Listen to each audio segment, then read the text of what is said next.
Hello, I'm Stephen Shayer, founder of Dispute Voice. This video is delivered using a digital avatar to make documenting consumer complaints faster, more efficient, and accessible.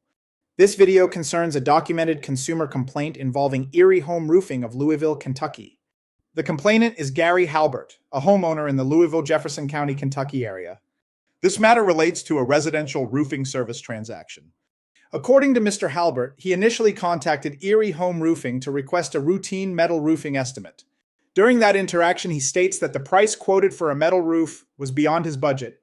He further reports that after conducting a roof inspection, the sales representative identified in the contract continued the sales process into what Mr. Halbert describes as a prolonged sales presentation lasting approximately 5 hours, which he experienced as high pressure. He states that the presentation ultimately resulted in a signed contract for a $22,349 composite shingle roof replacement, and that he felt the salesperson would not have left his home without a signed agreement. Mr.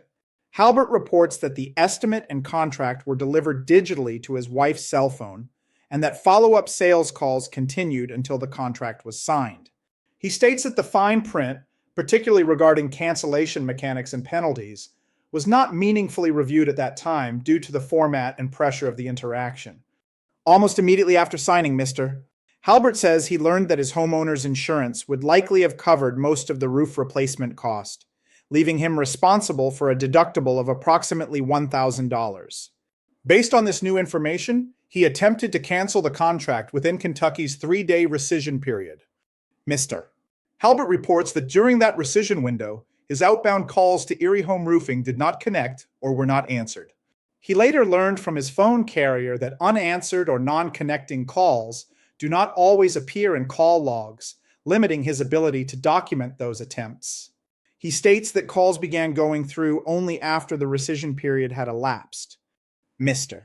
Halbert further reports that the contract required cancellation notice to be delivered to an out-of-state address in Toledo, Ohio, which he describes as impractical within the rescission timeframe. According to Mr. Halbert, roofing materials were delivered and installation began shortly after the rescission period expired, before his cancellation concerns were resolved.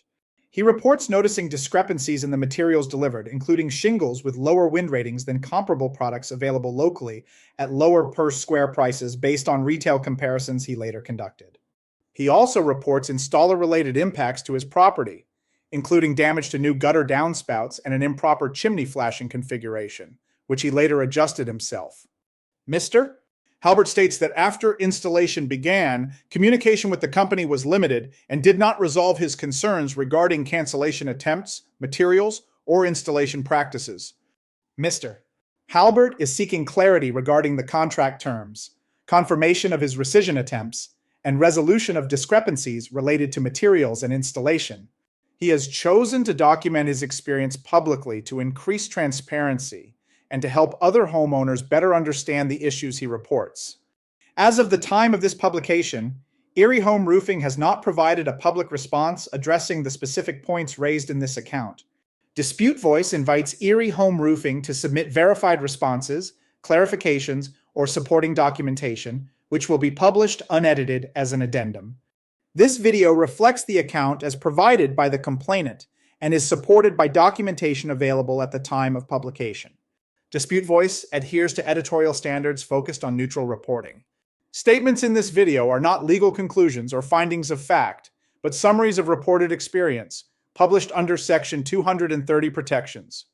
At Dispute Voice, our purpose is to make unresolved consumer disputes visible so patterns can be seen and more informed decisions can be made. Thank you for watching.